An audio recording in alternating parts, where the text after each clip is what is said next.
Hello, my name is Shahada Bulanain. I'm the correspondent from MedEdge MAA at the 7th Emirate Pediatrics Hematology and Oncology Conference in Abu Dhabi. I'm honored to have Professor Dr. Anita Ramesh with me, joining from India, to discuss the challenges and progress in monitoring rare malignancies in children. Welcome, Professor. Thank you for joining. Yeah, thank you very much. It's nice to be out here at the 7th Emirates Pediatric Hemato-Oncology Conference. Thanks again for inviting me as a faculty and a speaker for this conference. We had a very great start. I come from India. I head the oncology at Sabita Medical College and Hospital, which is a university hospital. And also I have my private practice in two corporate hospitals, Kaveri Hospital, Chennai, and Apollo Specialty Hospital. Thank you, Dr. Nair. I treat adult and also pediatric cancers from the very beginning. Yes, you are right. This rare pediatric cancer is a big challenge. First of all, we tend to miss it because diagnosis, epidemiology is not known, etiology is not known.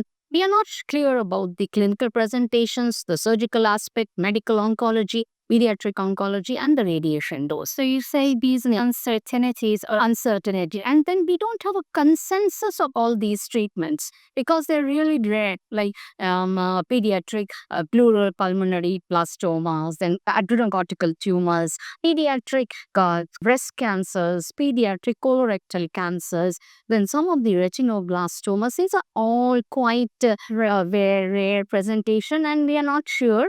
So yes, that's why there is a definitely a late in the diagnosis. The referrals comes late. Other logistics of finance, specialization, availability of the doctors, time to travel, everything plays into a matter when they present in stage 4, 3 and 4. Can you please tell us why these cancers are being diagnosed late? That's it. That's a little late because awareness is not there. Facilities are not available. Sometimes long distance to travel, which hospital to go, finance, availability of the pediatric oncologist, specialist, and proper diagnostic, proper lab. But then we are in India, we are now improving in all the things. We have primary care, tertiary care as well. Training is there, educational programs, awareness, but people get trained for the use, how to diagnose, and it should be always discussed in a tumor ward.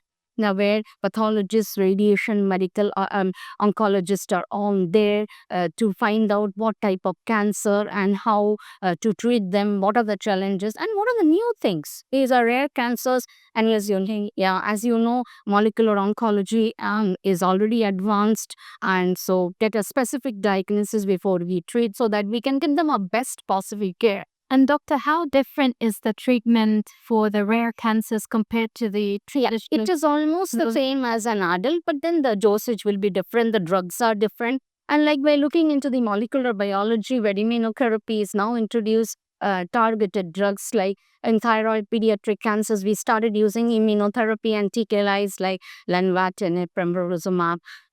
Even the other cancers also, immunotherapy has stepped in all of them. So that's how it is. And then we are moving into the era of CAR T cells. Though CAR T cells is not very much in solid tumors, in hematological malignancies are more important. So neotherapies are used because in pediatrics, we need to see how to reduce the toxicities and get the maximum benefit out of that.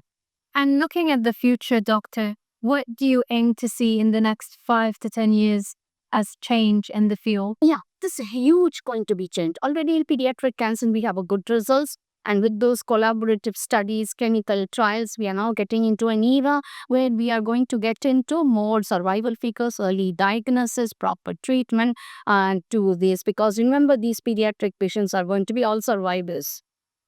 So yes, a bright future. That's why we are all here open head to fight against the pediatric cancers. That's good. So if you'd give a takeaway message to the clinicians listening, what's one thing that you would...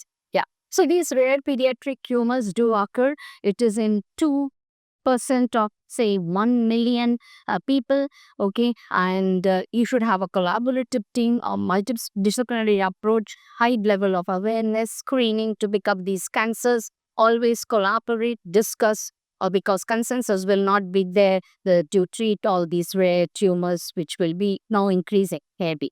Thank you very much. Thank you very much, Professor Dr. Anita Ramesh, for joining us today. I'm sure those great insights will be very beneficial to find you and enjoy.